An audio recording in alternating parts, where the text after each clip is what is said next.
Je vous le disais en titre, demain s'ouvre à la cour d'assises de Valence le procès de Gabriel Fortin, surnommé le tueur de DRH. Il est accusé d'avoir assassiné 3 femmes en l'espace de 48 heures, en Alsace, dans la Drôme et en Ardèche. On s'intéresse ce soir à son dernier meurtre, celui de Géraldine Caclin. C'est un récit de Yaël Marie et Géraldine Chêne. Il a ruminé sa vengeance pendant des années, avant de laver ses échecs professionnels dans le sang de ses victimes, au cours d'un périple meurtrier entre l'Alsace et la Drôme-Ardèche. Voici l'histoire de Gabriel Fortin, surnommé le tueur de DRH. 9h04, dans l'entreprise Faune Environnement. Une voiture rouge s'introduit sur le parking. Au volant, Gabriel Fortin. Il pénètre dans le bâtiment, il connaît très bien les lieux. Il a travaillé dans ses entrepôts de septembre 2008 jusqu'à mars 2010, date de son licenciement.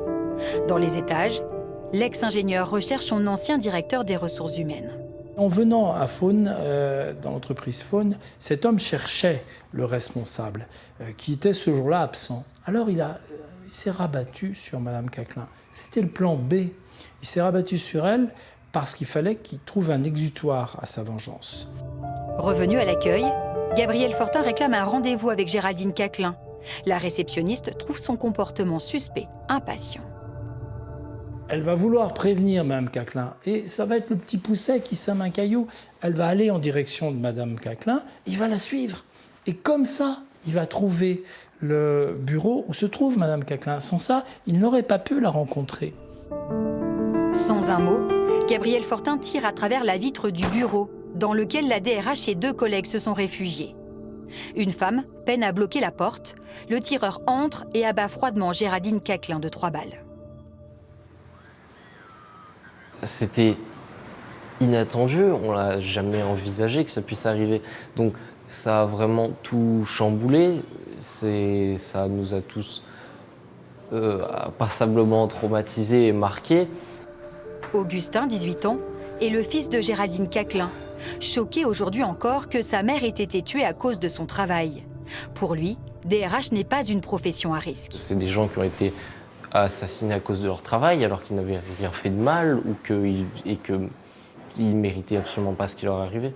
On vit tous à des moments des situations compliquées au travail, on est tous victimes d'injustice à un moment ou à un autre et ça ne veut pas forcément dire qu'on réagit pour autant comme il a réagi lui et ça me paraîtrait injuste qu'on le reconnaisse que ce qu'il a fait est juste, sous prétexte que peut-être il aurait vécu des injustices dans le milieu du travail.